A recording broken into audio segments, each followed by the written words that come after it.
Hello, I'm Russ Norfleet. I am a member of the Guild of Professional Tour Guides of Washington, D.C., and here I am at the Lincoln Memorial. Lincoln Memorial, memorial to the 16th president, President Abraham Lincoln, called the Great Emancipator. When this memorial was dedicated, it was 1922. Washington is part of the South. We're south of the Mason-Dixon line here. And it was a period of segregation in Washington, D.C. So the keynote speaker would be Dr. Morton from Tuskegee Institute, but the crowd here was segregated, colored side and the white side. It was just what was going on at the time. Abraham Lincoln, the great emancipator, he's the one that freed the slaves.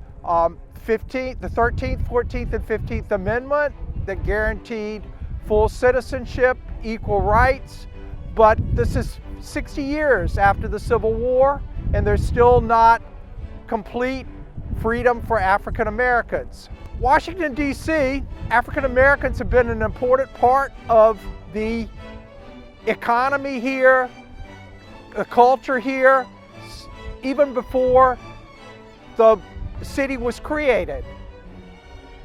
It's a plantation environment here. African Americans would be a third of the population. Most of them would be enslaved, but not all of them. When the city was created, the African Americans were the ones both free and enslaved that built the public buildings here. They set up, if they were free, they set up small businesses as cobblers, renting horses, delivering hay, raising truck gardens and selling goods at the city market.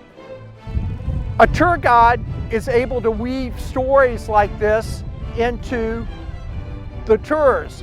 A lot of my tours are tours of monuments and memorials and highlights of DC, but African American history is such an important part of the culture here that I try to weave those stories into my tours. I particularly like it when tourists have done the monuments and memorials, highlights of DC, and they want to start moving to the neighborhoods and learning more about the culture here.